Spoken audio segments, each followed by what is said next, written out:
Et pour parler justement de ce baromètre qui pose question, nous recevons en direct Thierry Jebel, délégué pour le Grand Est de la Fédération hospitalière de France. Thierry Jebel, bonjour. Bonjour Mathieu. La France doit-elle avoir honte de son système de soins ? Alors je n'irai pas jusque-là, mais le fait est, la Fédération hospitalière de France a observé depuis 2020 une baisse des séjours assez notable. 3,5 millions de séjours qui n'ont pas été réalisés, d'où notre inquiétude par rapport à une dette de santé publique, parce qu'on sait très bien que des soins qui n'ont pas été réalisés vont engendrer une dégradation des indicateurs de santé publique à court, moyen terme, voire long terme. D'où la naissance de ce baromètre, en partenariat avec France Info, un double baromètre, un baromètre sur les données médicales et un baromètre avec un sondage auprès de la population qui a été réalisé avec Ipsos. Vous parlez de bombes à retardement. Effectivement, nous parlons de bombes à retardement, tout simplement, je ne vais pas rentrer dans tous les détails, mais deux, trois éléments qui sont très parlants. Moins 260 000 endoscopies diagnostiques digestives n'ont pas été réalisées sur cette période. Qui permettent de détecter des cancers. Et déjà aujourd'hui, on s'aperçoit que la chirurgie majeure digestive a baissé de 7%. Donc, très grosse inquiétude. Pourquoi ? Parce qu'on manque de monde, de personnel pour opérer ?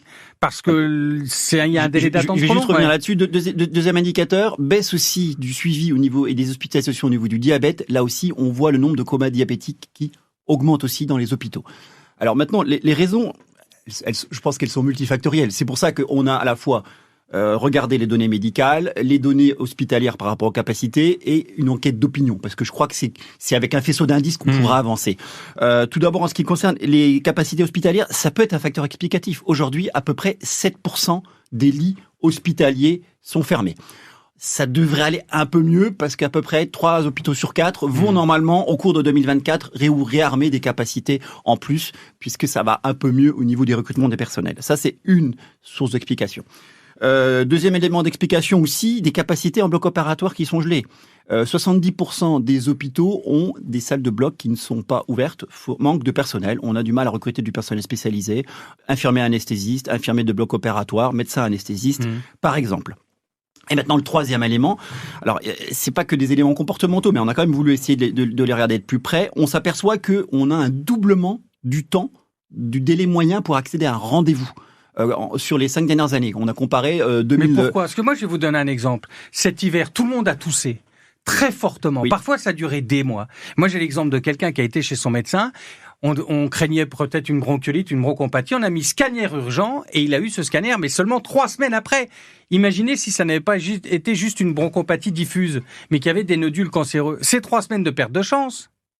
Je connais pas très bien ce cas de figure, mais je crois effectivement je crois qu'on comment on fait alors nier. Pour réduire ce délai? Je pense qu'aujourd'hui, si on veut réduire ce délai, il y a différentes pistes. C'est vrai qu'on manque déjà de personnel spécialisé. Notamment, là, vous avez fait référence aussi à la radiologie. Aujourd'hui, nous ne formons pas assez de manipulateurs en électro-radiologie médicale. Mais il faut pas 3 semaines pour former. Ça veut dire qu'on verra ça dans 8-10 ans. Les quotas sont en train d'augmenter. Mais c'est vrai que la question va devoir se poser comment est-ce qu'on gère l'entre-deux.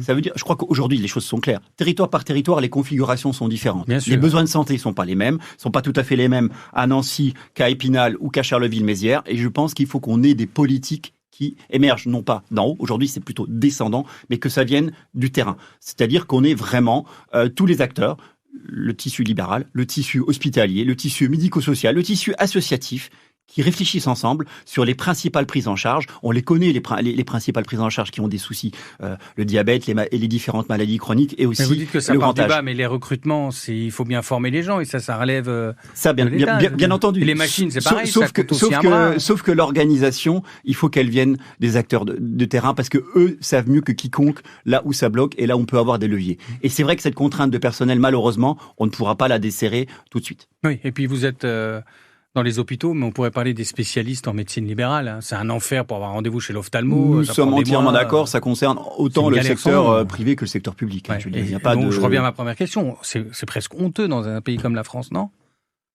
Dans un pays comme le nôtre, c'est vrai que ça peut poser question, mais je crois qu'il ne faut pas non plus totalement dramatisé. On a encore c'est juste le constat, il n'y a pas de jugement dans cette affaire. Soyons juste clairs, on a encore aujourd'hui des indicateurs de santé qui sont dans la bonne moyenne et qui sont bons. Je veux dire, effectivement, il y a des frictions. Je crois que là aussi, il y a beaucoup d'organisation entre trier les soins urgents, les soins importants, et certains soins qui sont aussi pas toujours des soins urgents, qui viennent aussi, emboliser le système. Notamment aux urgences. Puisque 6 interventions sur 10 aux urgences ne mériteraient pas. Nous sommes d'accord. Aux urgences, c'est vrai que le recours aux urgences des Français a augmenté. Je veux dire, en 2019, 42%. Oui, mais il y a moins de médecins de ville, donc parfois on est obligé d'aller là-bas. C'est 42% des Français allaient aux urgences, c'est 54% aujourd'hui. Effectivement, souvent c'est par défaut pour trouver un rendez-vous dans le secteur de ville. Et on a énormément parlé sur France Bleu ces derniers mois des problèmes d'accessibilité aux médecins traitants, il est vrai que le nombre de médecins traitants effectivement. Ça c'est une réalité. Effectivement. Il y a peu de personnes qui veulent devenir médecins généralistes.